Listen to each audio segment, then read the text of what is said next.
Hi friends, আমি আবার চলে এসেছি একটা নতুন রেসিপি নিয়ে। আনারসের চাটনি কীভাবে বানিয়েছি চলুন আপনাদেরকে পুরো রেসিপিটা করে দেখাচ্ছি। আমি প্রথমে আনারসটাকে কেটে নেব, এইভাবে ছোট ছোট করে খাদি করে নিচ্ছি। ছালটা ছাড়িয়ে নেব। এবার আমি চোখটাকে বাদ দিয়ে দেবো। আনারসের চোখটা খেতে নেই, তাই আমি বাদ দিয়ে দিলাম। আপনারা চাইলে যেরকম পারে পিস করতে পারেন। আমি এইভাবে পিস করে নিচ্ছি, দেখুন।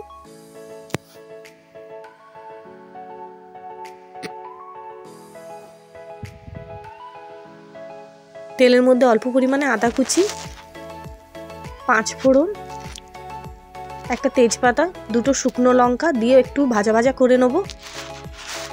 এবার আমি কেটে রাখা আনারসটা দিয়ে আবার একটু ভেজে নিচ্ছি। অল্প পরিমাণে হলুদ গুঁড়ো দিয়ে একটু নেড়ে নেব। চিনিটা দিয়ে দিলাম, আপনারা যেমন মিষ্টি খাবেন তেমন দেবেন। 15 মিনিট ঢাকনা লাগিয়ে দিলাম। অল্প পরিমাণে লবণ দিয়ে দিচ্ছি। কেটে রাখা বেদানা আর চেরিটা দিয়ে দেবো। দেখুন, রসটা শুকনো হলেই আমার চাটনিটা একদম রেডি হয়ে যাবে। দেখুন, আস্তে আস্তে চাটনির রসটা শুকনো হচ্ছে, পুরোপুরি শুকনো হয়ে গেছে। আমি এটাকে নামিয়ে নেব। আমার এই আনারসের চাটনির রেসিপিটা যদি ভালো লেগে থাকে, আমার চ্যানেলটাকে লাইক আর সাবস্ক্রাইব করে পাশে থাকা বেল আইকনটা টিপে কমেন্ট করতে কিন্তু ভুলবেন না। ভিডিওটা দেখার জন্য ধন্যবাদ।